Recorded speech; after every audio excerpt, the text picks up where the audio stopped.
Brazil, the largest country in South America.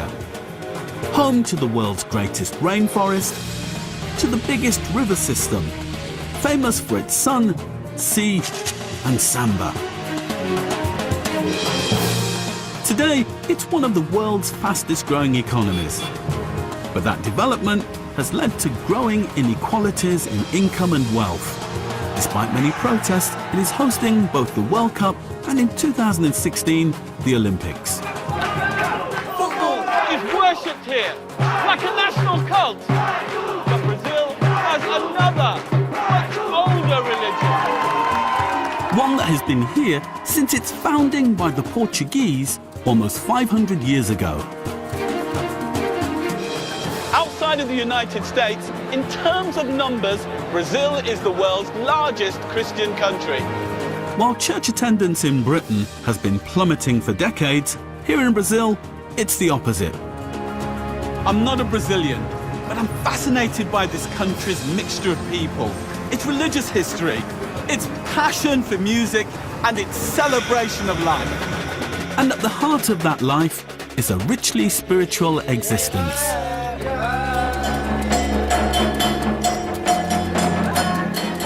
So are you practicing two religions or one? Both are only one within the heart.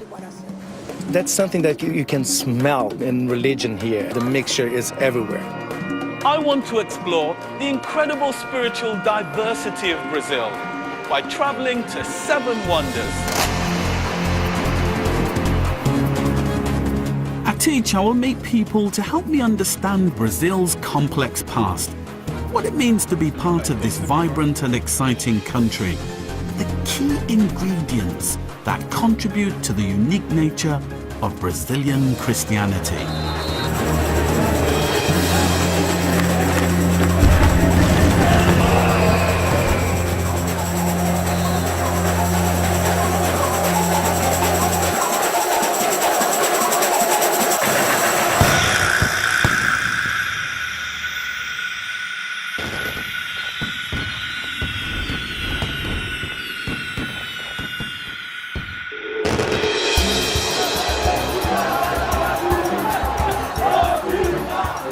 Still a few weeks to go, but the streets are already full as Rio de Janeiro gears up for its world-renowned carnival.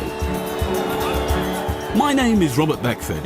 I'm a theologian and come from a family with British, West African and Jamaican ancestors when I'm immediately struck at the incredible diversity of the people here, a bewildering fusion of race, ethnicity and culture. For years, I've studied and followed the politics and developments of countries that have forged new identities out of colonialism, slavery, and immigration. Brazil was inhabited by numerous indigenous tribes for centuries, but it was the Portuguese who first opened it up to the West by accident. On the 22nd of April 1500, a small Portuguese fleet of just 13 ships and 1,500 men were on their way to India when by chance they sighted the shores of what was later called Brazil. The first Portuguese who arrived in Brazil placed a cross on the shore as a statement of claiming this newfound land for Catholic Christendom. 2 years later, in January 1502, a few Portuguese ships exploring the coast arrived in this bay. Thinking it was a river delta, they named it the January River, or Rio de Janeiro. It's not actually a river delta, but a large natural harbour. Dominating it today is our first wonder, the statue of Christ the Redeemer.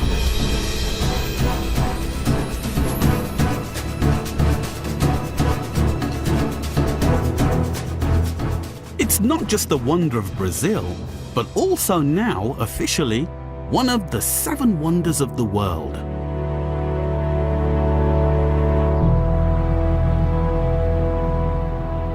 This extraordinary statue towers above the Rio skyline and has become an instantly recognizable symbol of Brazil across the world.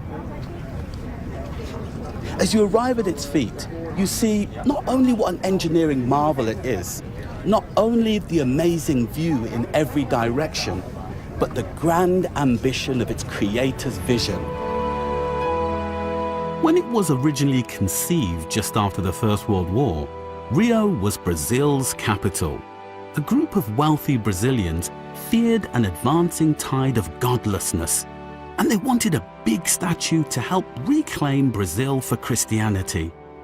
A symbol to signify the redemption of mankind at Jesus' crucifixion that could be seen all over the city.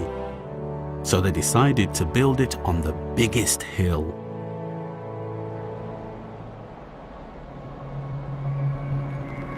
It's an astonishing achievement, and you only fully appreciate it when you're up close. Despite its immense scale, the subtle details are amazing. You can actually see the marks of the nails in his hands, and his heart is clearly marked out too. It took 10 years to build and is 30 meters tall, and until very recently was the largest Art Deco statue in the world. Under the towering figure, I have arranged to meet Zica de Milo. He was a Catholic priest for 18 years, becoming one of Brazil's pop star preachers before giving it all up to be a professor of theology at a local university. I think that the symbolism of the Christ the Redeemer is mainly the protection that he inspired us. And also the hospitality. He's facing the Great Bay, so he's welcoming everybody. What was the vision behind its creation? Mainly to show how strong the Catholic faith is, definitely connected to the supremacy of the Catholic Church.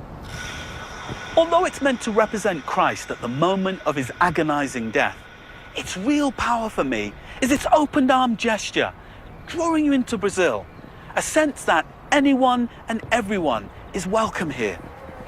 Something that is clearly not lost on the 5 million tourists who visit this site every year. On the statue's 75th anniversary in 2006, a special chapel was built into the base. Weddings and baptisms can be performed here, and every Sunday there's a service performed by Padre Omar. Anyone can come.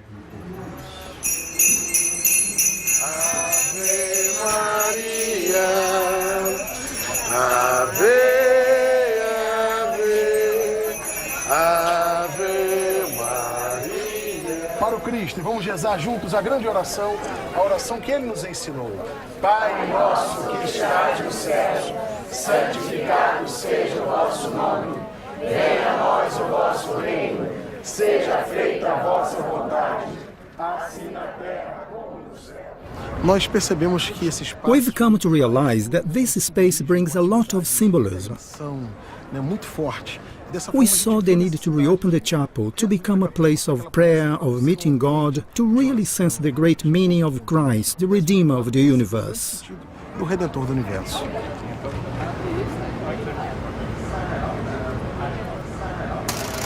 Padre Omar is not only a priest, he's also a singer, and he wanted to explain to me that music, especially Brazil's famous samba, was a key ingredient in understanding Brazilian Christianity.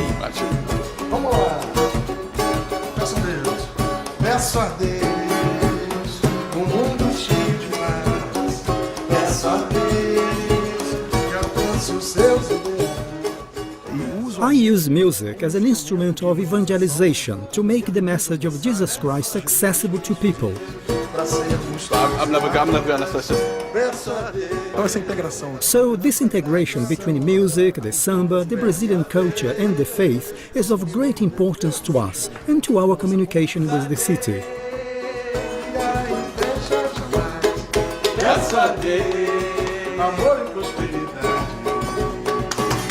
Thank you, thank you, thank you, thank you, thank you. Amen.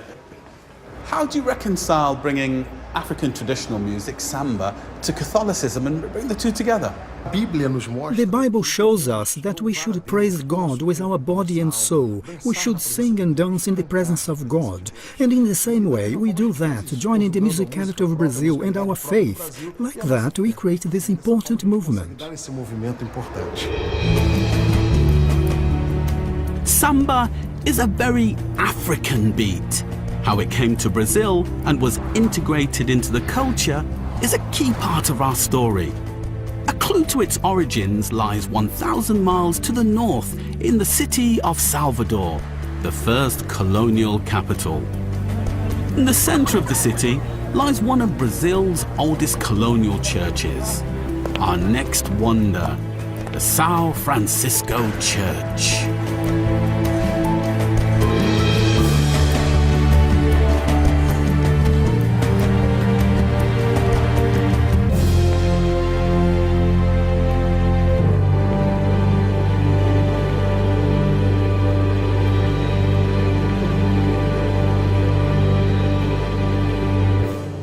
This is magnificent. Just look at the gold everywhere and the amazing, intricate work. This is an interior that sets out to impress, to overwhelm. Built at the height of Portugal's colonial empire in the 1700s, it is a church designed to show off the wealth and power of the Catholic establishment and the ruling elite of that time. All the surface's walls, columns, vaults, ceilings are covered with golden woodwork and paintings. Brazil, at that time, was a major source of gold. The church is a magnificent example of the Baroque style of the time.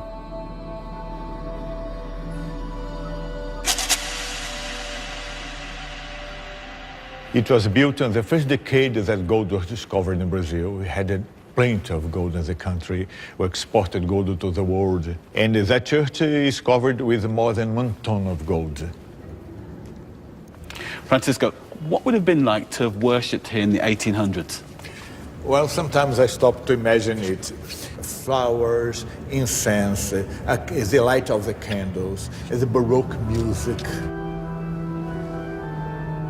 And the spirit of the time, the faith and the power of the church. The altar is spectacular. Francisco, tell me the story behind the design of this altar. Well, that is the splendor of Baroque. You see it's somehow different from the other part of the church. You see the roof, for example, if it has Arabian influence, the geometric design. It's more Arabic than Occidental art. Also, the floor is beautiful with Italian influence. The lamp is very special because it has 80 kilos of pure silver. At that time, during the 18th century, 1 kilo of silver would cost 3 kilos of gold. So gold was very definitely plentiful. Yeah, plenty of gold.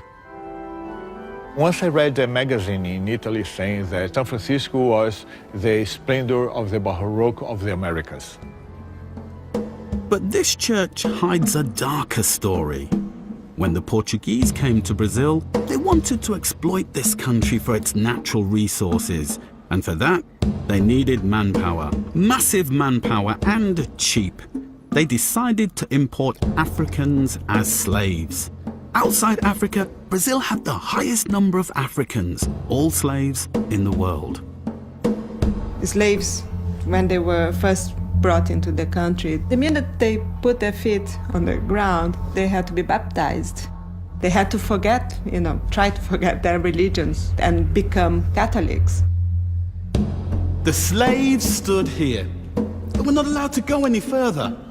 And as a concession, they were given these 2 saints to pray to.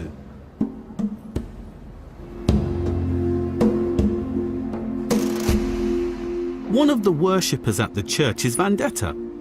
Her ancestors were slaves, brought here from Africa in the 1700s. She is a follower of a religion that for over 400 years has kept alive some of their original beliefs and traditions. Today, it's known as Candomblé.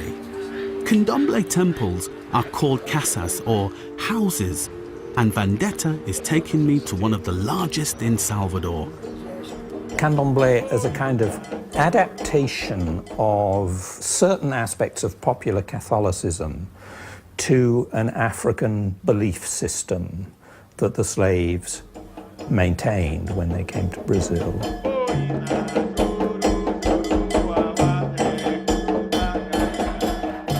Brazil was the last country in the world to officially abolish slavery.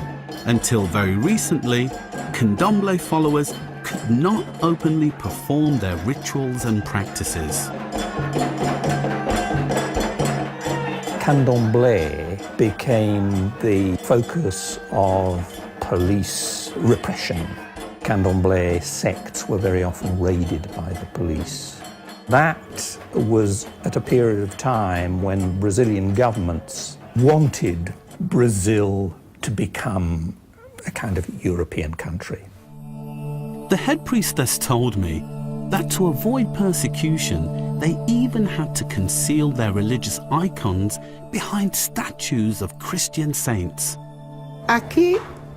Here's an altar, but inside it's hollow. It's empty. So you'd have here, for example, Saint Anthony, but inside, underneath, would be an African god. So the African gods were hidden behind the Christian saints? Yes, because of the prohibition, they said the ceremonies caused fear, because they didn't know the symbolism of our religion. They didn't respect it, because those were black people's things, people of African origin. Today, nearly 2 million Brazilians claim to be followers of this religion. It translates as a dance to the gods. They use the repetitive and rhythmic music and dance as a call to the spirits. At its height, the dancers enter into a trance-like state.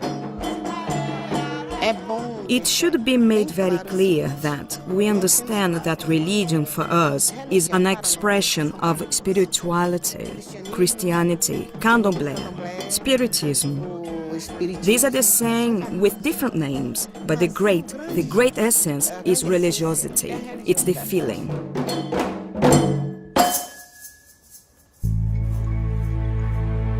What I've seen here, my ancestors would have practiced in Africa centuries ago, and it's still taking place here in Brazil, nearly 400 years on. Worshippers of Candomblé believe that every person has their own individual Orisha, or god, who controls their destiny and acts as a protector.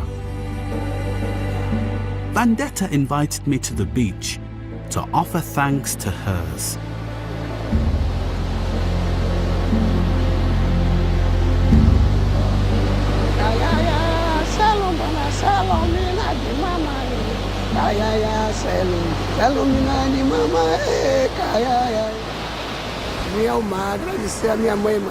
I came to the sea to thank the Mother Goddess for my daughter's health.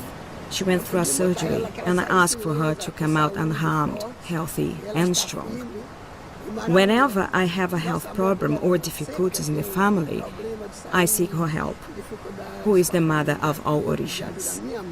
The extraordinary thing is that Vendetta is also a practicing Catholic and sees no problem in combining the two traditions. My grandmother used to take me to the church to attend the services, and she'd also bring me to the sea to offer thanks. At the same time, I went to pray in church. I'd also come and pray in the sea. So, the sea and the church are inside my heart. Here, I worship the goddess, the mother of nature, and there I pray to Mary, the mother of Jesus. So are you practicing two religions or one? Both are only one within the heart.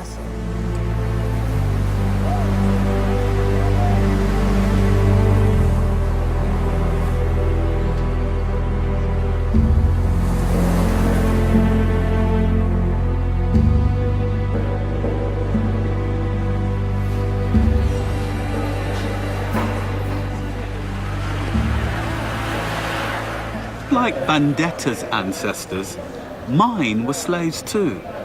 They were captured in Africa and taken to the Caribbean, and they also brought their beliefs with them. And despite the brutal and dark years of persecution and oppression, the memory of Africa could not be completely erased and lives on in that unique Brazilian sense of music and rhythm, that dance to the gods. And in the samba music that came out of it. What makes Brazil so unique today is that despite its brutal past, it has managed to take something from each of its different communities. The Portuguese introduced Christianity, the African slaves brought music and dance. But there were also hundreds of indigenous tribes already here. So I wondered what contribution they might have made. For that, I needed to travel even further north, into the heart of the Amazon jungle for our next wonder.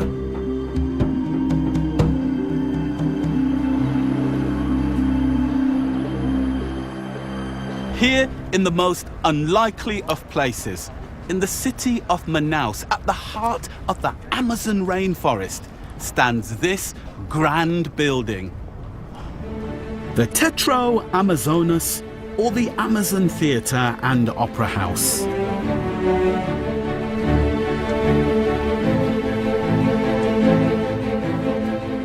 The end of the 19th century was a boom time for the Amazonian region of Brazil. It was flush with money from exports from its large rubber plantations. Manaus quickly became one of Brazil's richest cities, and this opera house was to be the jewel in the jungle, a symbol of the triumph of Christian civilization. The rubber barons were making a lot of money, in that period. Really, really, really a lot of money. They didn't know, where to spend it. The Amazon was really not a place that people looked at in Brazil at all. It meant savagery, really. It had this very negative connotation in Brazil. Yeah. And these people were making money and they want to show, no, we are civilized as well. At the time, it was a major engineering project as much of the building material had to be transported from Europe and then brought more than 1,000 miles through the newly cleared rainforest.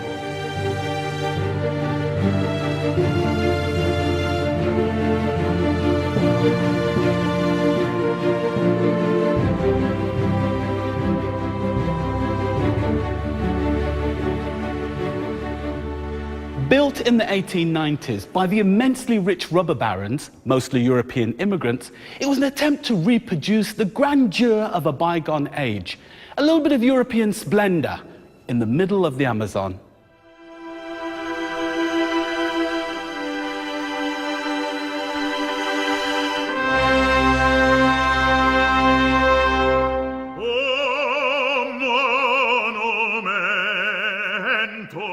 The walls, statues, and the columns are made with marble brought from Italy, as were the chandeliers. The ceiling tiles came from France. For a building in the middle of the rainforest, it's pretty impressive.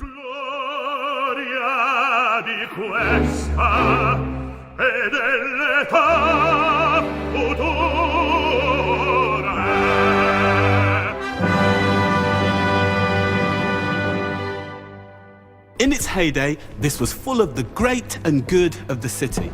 It was the place to be seen to show off your wealth. The main hall boasts 4 levels, with seating for 700 people and a ceiling painted to look like the underside of the Eiffel Tower. And when opera was first performed here, it really put Manaus on the international map. But within 20 years of being built, artificial rubber was invented, and Brazil's rubber boom evaporated almost overnight. The wealthy barons moved on, and the opera house closed down. For nearly 90 years, there were no performances. 15 years ago, the then Brazilian government revived the building and restored it to its former glory. Today, it's used for music shows, dramas, and even choral singing.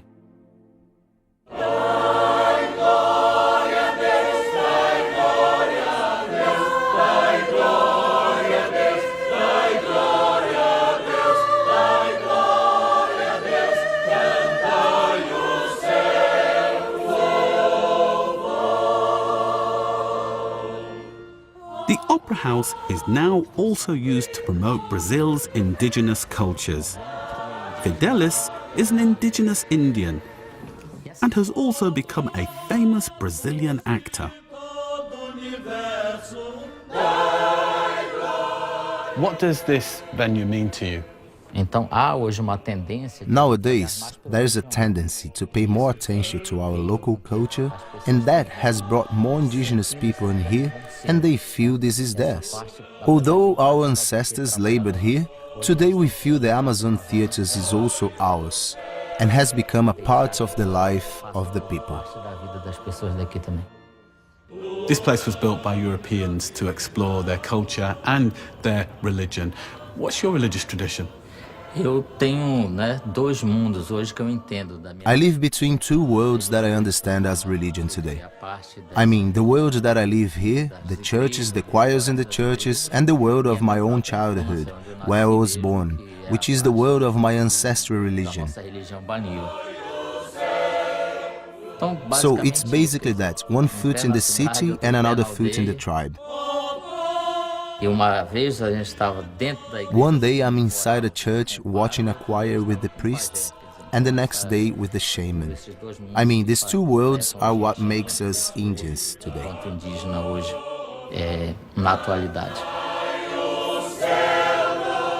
It's this mix and merging of faiths and very different cultural traditions that make Brazilian Christianity one of the most diverse in the Americas.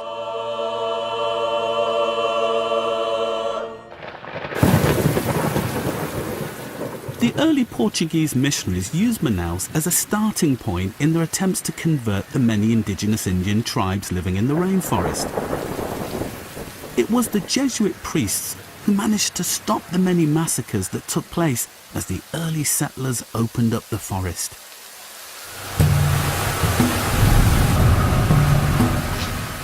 Fidelis wanted to take me to see his home village in the rainforest outside Manaus.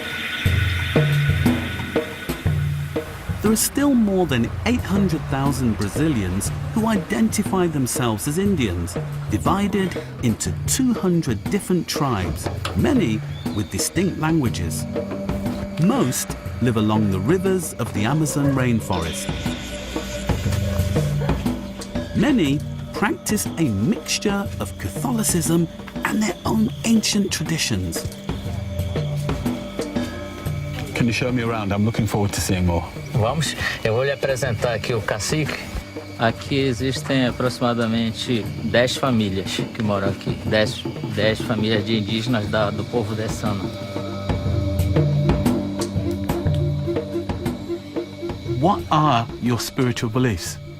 Bom, então nós, indígenas, para nós indígenas... Well, we Indians, we have our natural beliefs, which is that we have our God of the universe, who is the grandfather of the universe, the God of the world.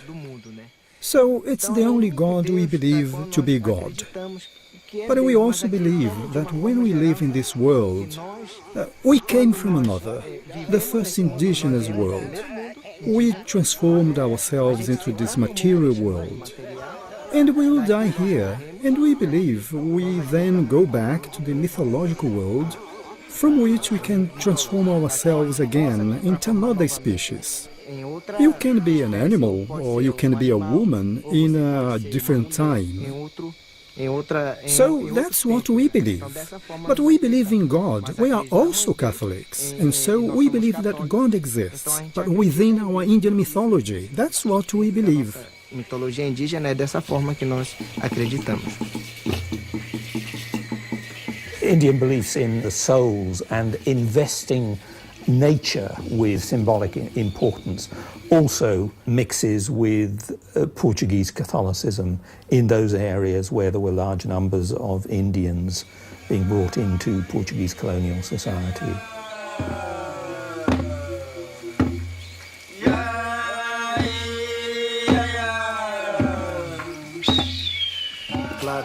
We talk and believe about the souls in the purgatory in Catholicism, and so do the Indians. And this connection between the Indians and the souls passed on to the Brazilian Catholic tradition.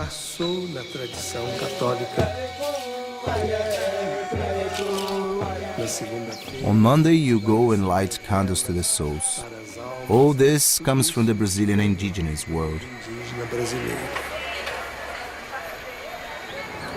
It's amazing to see two such separate and different belief systems work side by side.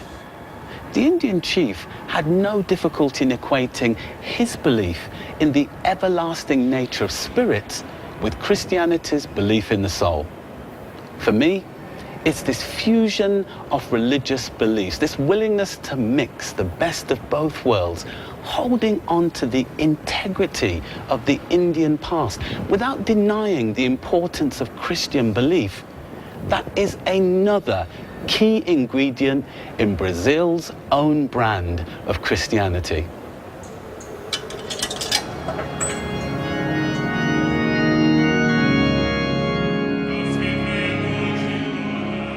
Catholicism in Brazil was strengthened in the early 20th century with another large-scale immigration of people from Europe, mostly working-class Germans and Italians. And again, like the first Portuguese and the African slaves, they brought their beliefs and traditions with them too. A desire to recreate a little bit of the old country in their new Brazilian home. Our next wonder of Brazil, the Metropolitan Cathedral in Sao Paulo. It is this building that, to me, symbolizes the magnificence of Catholicism in Brazil. It's the largest cathedral in South America, but its history highlights the fact that by the early 20th century, Catholicism in Brazil was facing a crisis of identity. At a time of massive social, political and industrial change in Brazil, this building was an attempt to reassert the power and magnificence of the traditional Catholic Church.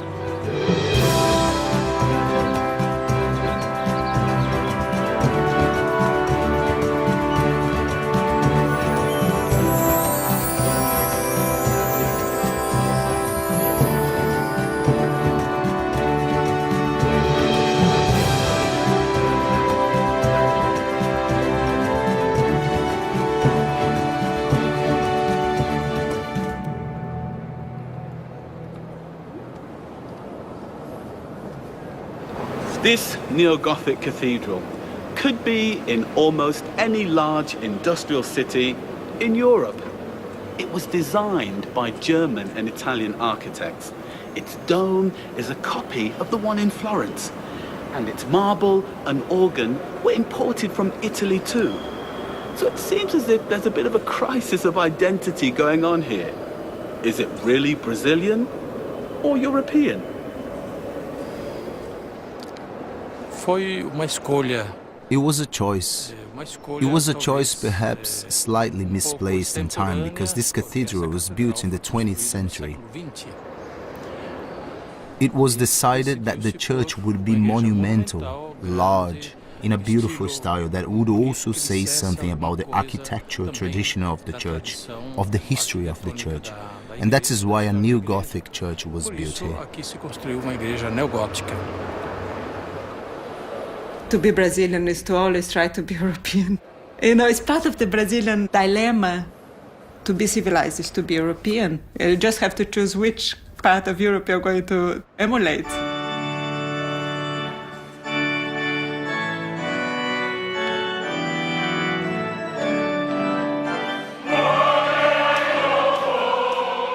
The Sao Paulo Cathedral Choir is one of Brazil's most well-known. And they still sing in Latin, the language of the old European Christian tradition.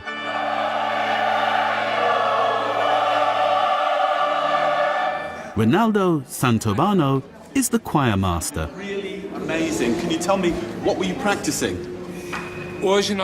Today we are here getting ready for the Mass that is going to be celebrated.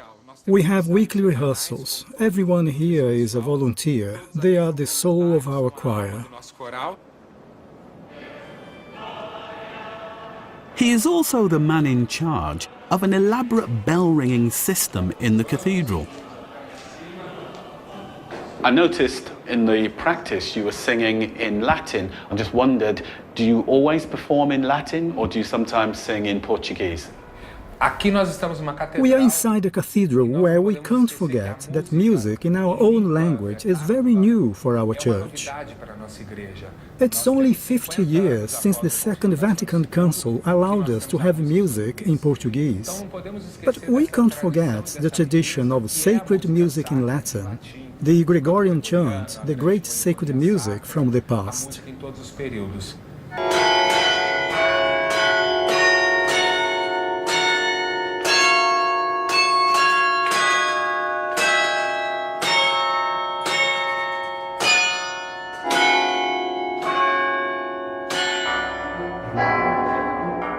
For centuries, the Catholic Church had a complete monopoly of power over Brazil's religious life.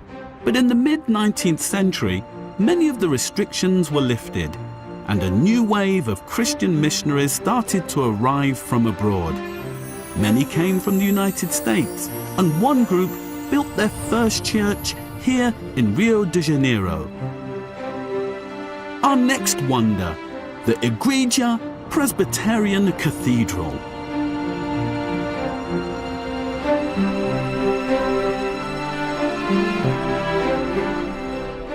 After the Roman Catholics, the Protestant Church is the largest Christian denomination in Brazil.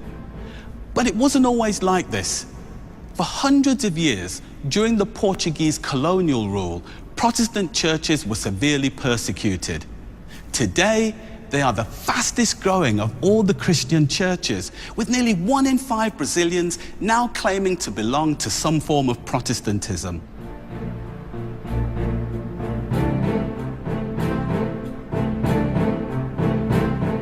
Gone is all the gold and silver and other Baroque ornamentation that we have seen in so many of the Catholic churches.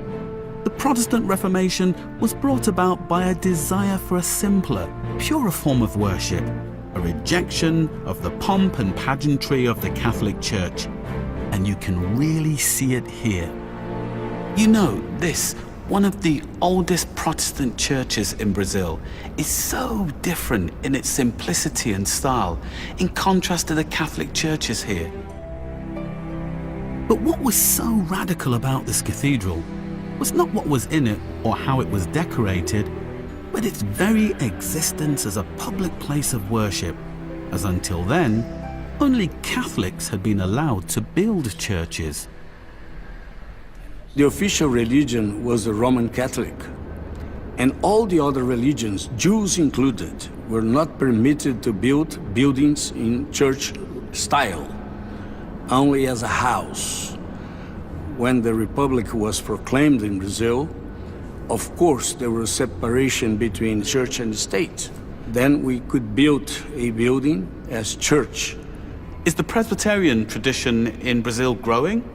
Our denomination that has over 4,000 churches in Brazil, we were organizing 1 new church per week.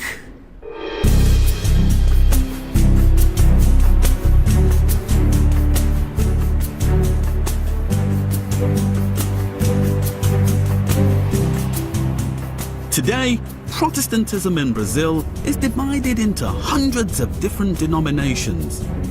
One of the most popular are the Pentecostals, and they are building hundreds of new churches all over the country. Pentecostalism is an extraordinary phenomenon across the world in terms of how fast it's growing. I have first-hand experience of this. I was raised a Pentecostal.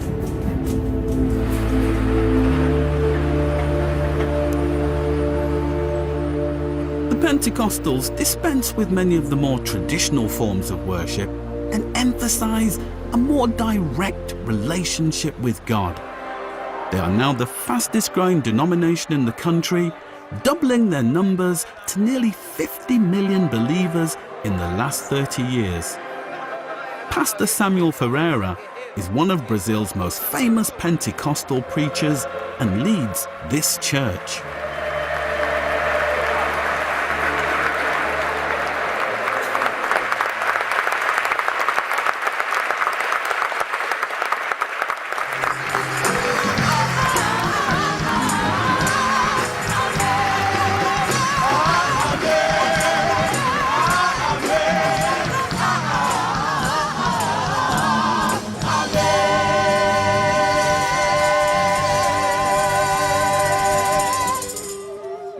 What's the attraction of Brazilian Pentecostalism?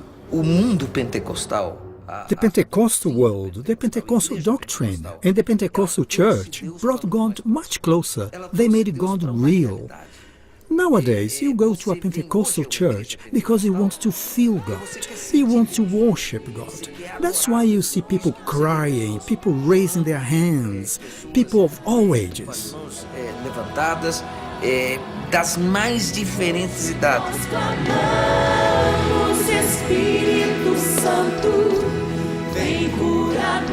For me, the passion and the energy that I've just seen here makes Pentecostalism unique, as it manages to mix traditional elements of Christian worship with chanting and dancing and trance-like euphoric outpourings, drawing on Brazil's other religious traditions. Brazilians have taken an American import and given it a distinctive Brazilian identity.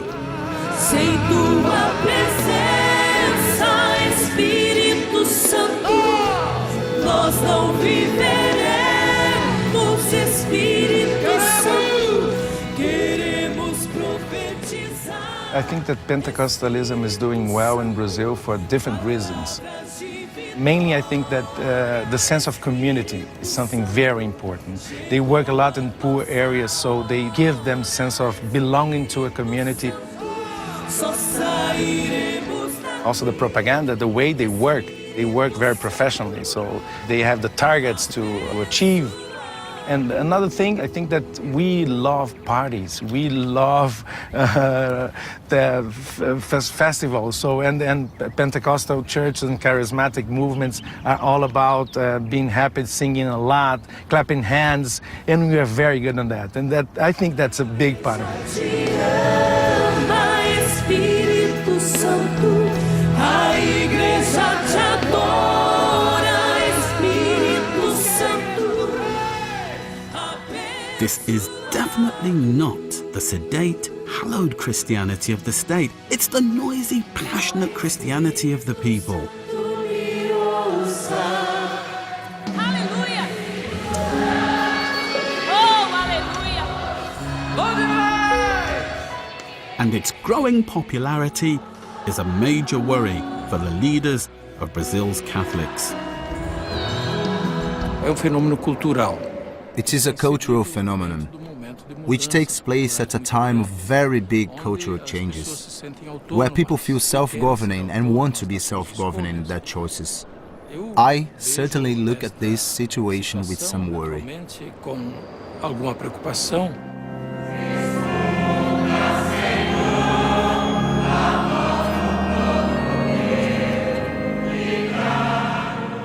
For centuries, Brazil struggled with its own identity. And this has been reflected in its relationship with Christianity. Was it a European, or an African, or a South American nation? How could it fuse all the elements into a cohesive whole? When it was decided that the capital should be moved from Rio to a more central location, a unique opportunity arose to help create a new Brazil by building a completely modern city. There's Brazil, and then there's Brasilia. a city unlike any other in this country. It was built to show the ambition and the aspiration that this country could aim for.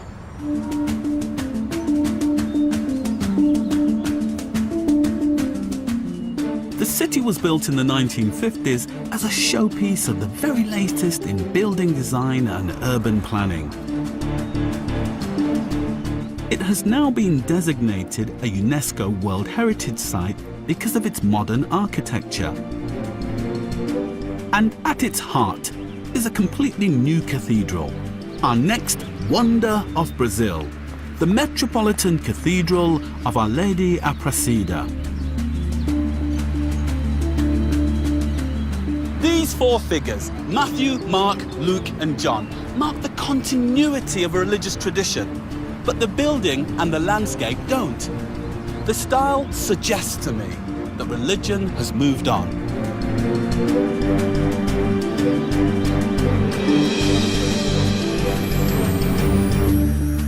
The cathedral was designed by one of Brazil's and the world's most famous architects, Oscar Niemeyer. Stylistically, it marks a complete break with Brazil's colonial Portuguese, African, and indigenous past. Gone are any references to European neo-Gothic and Baroque cathedrals. Instead, it is a uniquely South American building, a symbol of a new Brazil.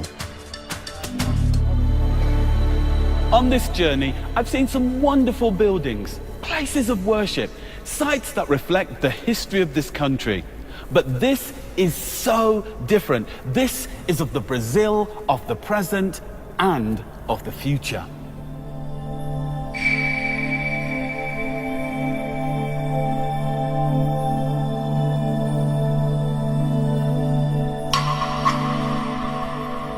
What makes this building distinctively Brazilian? The free way and the inclusive way in which it welcomes the visitor and makes him feel part of the universe in a way that he connects himself directly to the skies, to the natural elements. So in some respects it was a symbol of equality and inclusion by making it circular and making the focus the heavens rather than the priest. The whole point was to bring a sense of sacrality to the place through the direct contact of the person who gets in with the heavens. Creio em ti, Senhor, vindo de Maria, Filho eterno e santo. Here in this cathedral, the style is more informal, more popular, more focused towards a new generation of believers. Estás em nós, e abrirás o reino do céu, minha gratidão.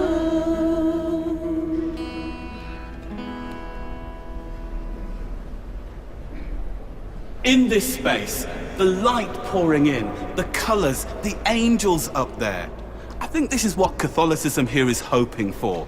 Inclusion, progress, modernity. But will it be able to hold on to its historically dominant role? Modern architecture always points to the future. It always has a desire of change in it. It always empowers the person so he can feel himself able to be an agent of change. And then in this way, it points to the future, to a better future, I hope. I'm back in Rio, where last-minute preparations are now underway for our final wonder. This wonder is not an architectural marvel, but a celebration of what it means to be a Brazilian. For me, it combines all the ingredients we've encountered in Brazil's evolving relationship with Christianity: dance, music, worship, and passion. Here at the office of the mayor, they are celebrating the inauguration of a new symbolic leader of the city.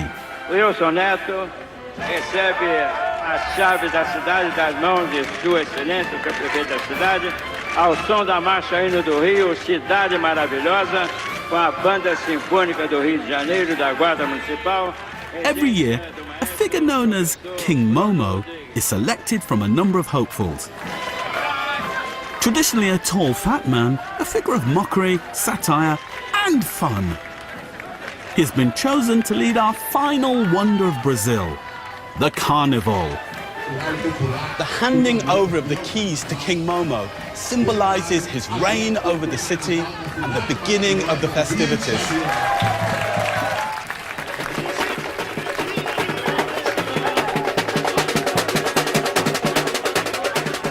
For the days of the carnival, he will in theory represent the people of the streets, the poor and the marginalized, as they take over the city.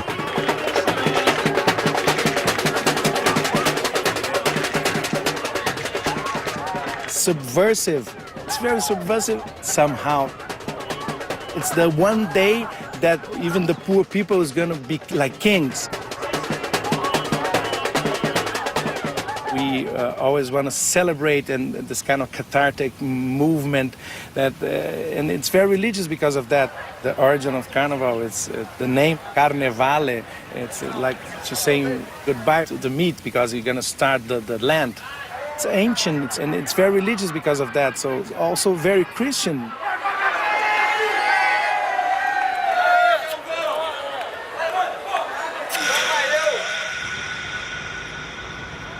Felipe, pleased to meet you. Pleased to meet you. Pleased to meet you. What is the history of Carnival? The origin of Carnival is religious. It started as a response to the period of Lent and became well established in the Middle Ages. Lent is a time of denial and deprivation, and so, before this period begins, many people go into a frenzy of festivities, parties, celebrations, all this before the start of Lent, which is on Ash Wednesday. Carnival in itself is a religion, particularly in Brazil. It's a declaration of love that the people have to Carnival, which is almost a dedication. The samba schools are like sanctuaries, where you go praise your gods, the gods of samba, of Carnival, this kind of thing.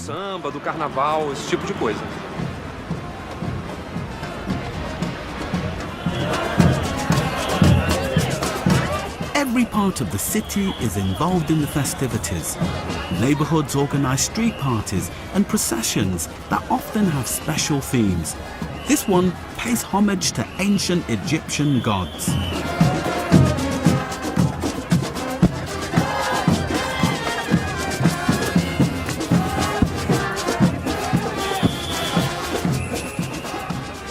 I've come to one of the largest samba schools, Estácio, as it makes its final preparations. In a few days' time, it will compete with its rivals from around the city, with everyone hoping to be judged the best samba parade in Rio. Chavisco is the chief percussionist, and it's his job to work out the moves and keep the music in sync. Luana will lead the group, hoping to be crowned samba queen at the end of the carnival.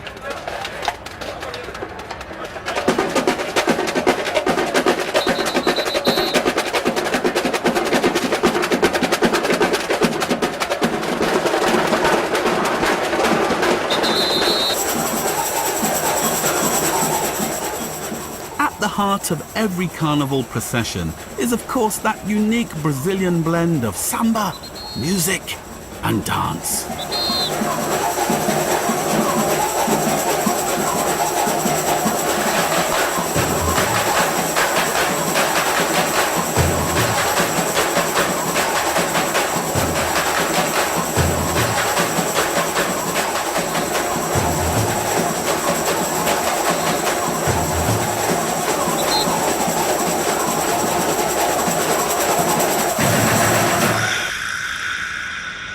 What does samba mean to Carnival?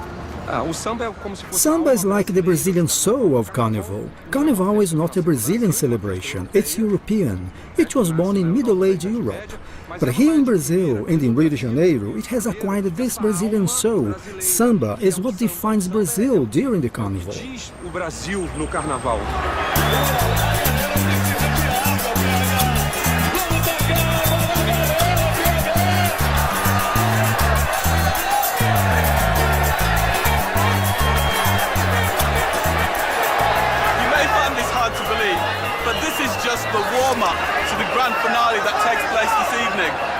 During the course of the day, over 1 million people will parade along this street.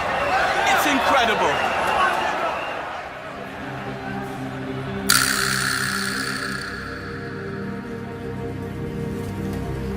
Originally, all the final parades were held in the city centre, but today they have a purpose-built samba stadium and everyone in the city is now heading there.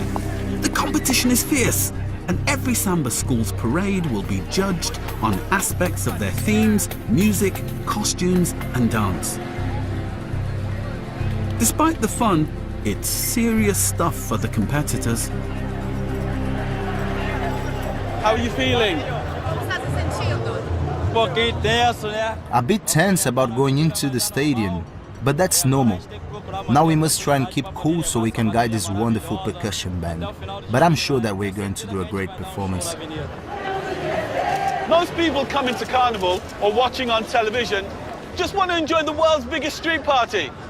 But if you look, you can see each of the ingredients from our wonders and how they combine to make Brazilian Christianity so unique.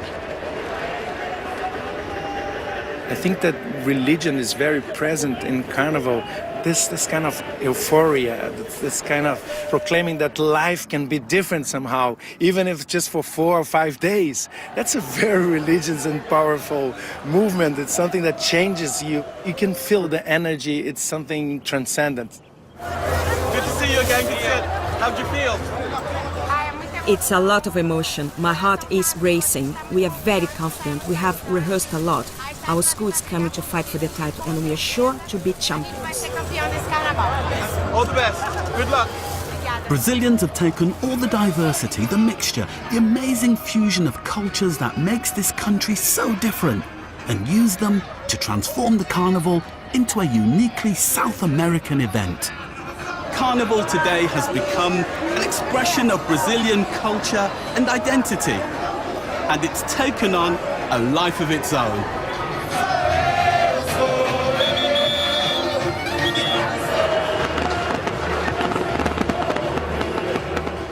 In the street parades and processions, you can see the welcoming of Christ the Redeemer as he overlooks the city.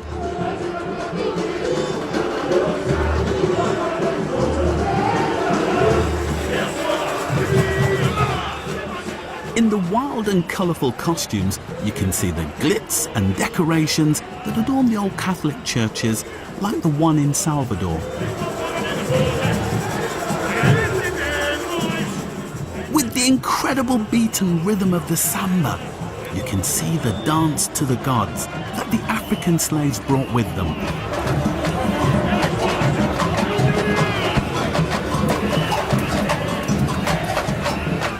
And finally, with that desire to create something unique, to have the biggest, noisiest and rowdiest street party in the whole world, you can also see the true Brazil in this, our final and most extraordinary wonder.